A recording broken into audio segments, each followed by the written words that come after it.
Zaji kwa sasa fursa ni yako kwa moja sasa kwa mshirika katika gunzo letu hili asubuhi ya vileo Juma ya kwanza ya mwezi mtukufu wa Ramadhani ndani ya studio, ikiwa niko naye bwana Steven Karisa ambaye tutakuwa nampatia fursa inshallah kuweza kutueleza yeye ni nani. Karibu sana bwana Karisa. Assalamu alaikum ndugu zangu Waislamu. Wa alaikum salam wa rahmatullahi wa barakatuh. Mimi kwa majina naitwa Steven Karisa. Mimi ni mkazi wa Kilifi County. Nimetoka sehemu moja pale inaitwa Matsangoni. Lakini pia mimi ni mgombea kiti cha useneta katika kinyang'anyiro kile cha mwaka 2027. Yeah. Zaliwa pale Matsangoni. Nimesomea pale Kaloleni Giriama, St. George's High School. Na nimeishi pia kwa muda kabisa pale Mtwapa. Kwa hivyo na niko na familia upande wa Watamu, upande wa Gongoni pale, upande wa Kaloleni juu kule kwenda Mtengo. So Kilifi naifahamu. Bila shaka unapotaja maeneo yote kana kwamba umeshataja Kilifi yote kwa pamoja tu. Sawa sawa. Utapata ile poverty level. Hapa Kilifi iko juu, ama tumeorodheshwa kuwa na poverty levels ambazo ziko juu kushinda Kenya mzima. Utaona kwamba 40% to 70% of poverty rates in Kilifi. Tuko na hizo poverty rates. Na katika hiyo 52.5% ya population ya watu wa Kilifi they are suffering from multidimensional poverty. Alafu 60% of the households are suffering from food insecurity.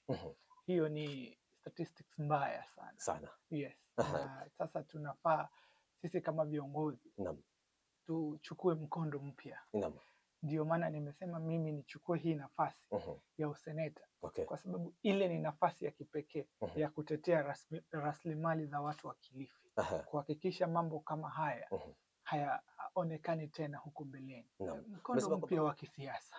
Unajua siku zote tumekuwa na ile siasa ya pata leo. Lakini mimi kama mimi ninataka kubadilisha mfumo wa siasa ya Kilifi ili watu wa pale Kilifi wakaweze kuinuka. Because haiwezi kuwa miaka nenda miaka rudi sisi ndio kila siku poverty level ziko juu. Lazima tukuwe na deliberate attempt ya kubadilisha ama kuinua jamii yetu juu. Ukiangalia kwa sasa kwa mfano county government inapata kama 18 billion shillings. Lakini bado shida ya mwananchi iko pale pale. Kumaanisha unajua kitu kile unakifanya kila siku na hakiendi sawa, you need to change the formula. Nafikiri pale ndio tumefika sasa. Kwanza ni tukue na short term intervention. Na short term intervention inamaanisha wale wakazi wa Kilifi ambao wanakumbwa zaidi na baa la njaa waweze kusaidika kupitia hiyo relief food. Kwanza in the short term. But in the long run kama county ama kama serikali ya ugatuzi inafaa ianze kutafuta mipango mbadala ya kuinua ukulima pale ili tukaweze kupanua production ya ukulima pale ili watu wetu wakuwe na chakula cha kutosha. Tuko na kama approach tatu. Approach ya kwanza ikikuwa ni tuhakikishe kwamba mtoto wa Kilifi ameweza kusoma. Kwa sababu wakati tunapowasaidia watoto wetu kusoma tumewasaidia kuinua, kwa sababu watu wanasema education is an equalizer. Some of us including myself we came from very pathetic background. Lakini kwa sababu tulipata nafasi moja tukaenda shule leo maisha imebadilika. Hiyo ni approach ya kwanza. Approach ya pili ni kuinua agriculture. Serikali ya county ihakikishe inaweka mipango mbadala. Kama ni mambo ya irrigation ikafanyike, kama ni mambo ya sinking of boreholes especially in the areas ambazo zinakumbwa na kiangazi sana kama Ganze kule. Tuangalie ni njia gani ambao tunaweza tukaimprove, kama ni hayo mambo ya water pans nini na nini, kuhakikisha hata irrigation pia inasaidia ili chakula kaweze kutoka pale. Lakini yote tisa ni vizuri tuka improve ile inaitwa huwa niko na slogan nasema pesa mfukoni. Kuna watu ambao wamejitolea kufanya biashara ndogo ndogo lakini ni mtaji ambao unakosekana. Lakini ingawa hizi ni biashara ndogo ndogo unaona ya kwamba zina boost familia kwa sababu mtu labda anahitaji 2,000, 3,000 10,000 kuinua biashara yake. Wakati county government inapata 18 billion, yule mkazi pale chini kama hauna pesa mfukoni bado utalala na njaa, kwa sababu huwezi enda pale kwa governor umwambie nasikia jana umepata 18 billion.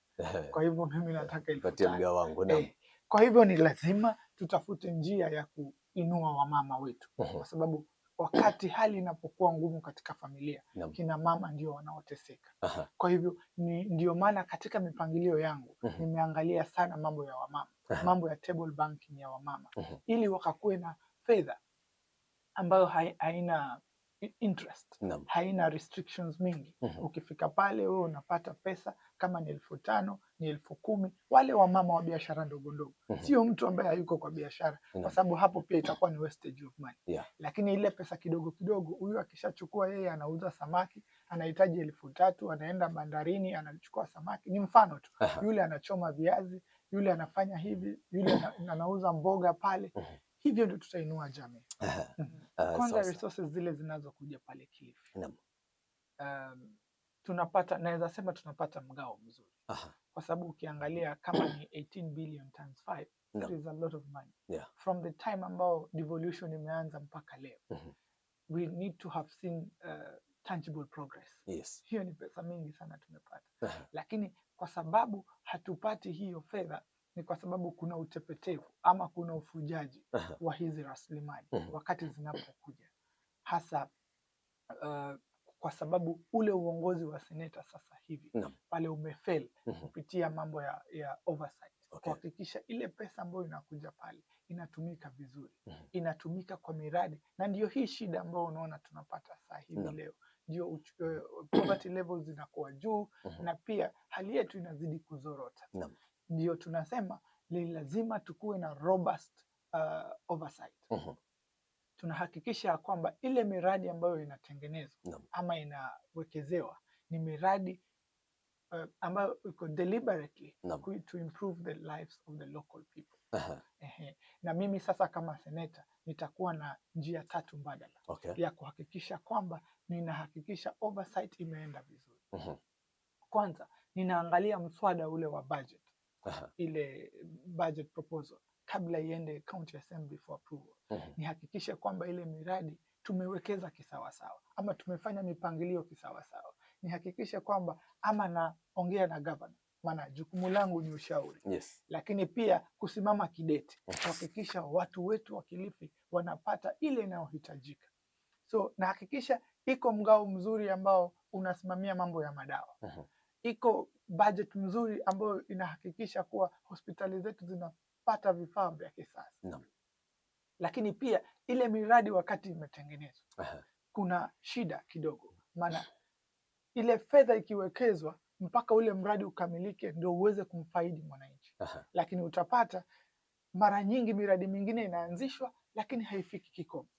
Sasa inakuwa ni pesa imepotea na haijamfaidisha mwananchi.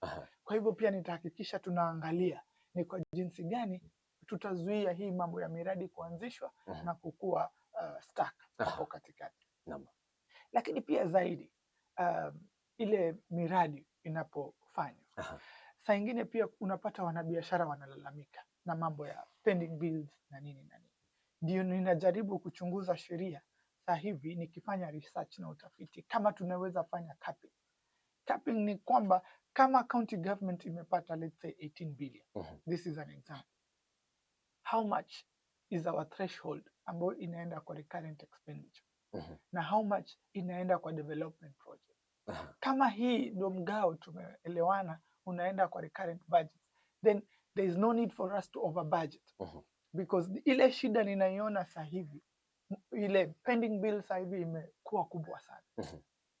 Na ni kwa sababu miradi mingi inafanywa ambayo labda haijawekewa fedha, haiko katika proposal.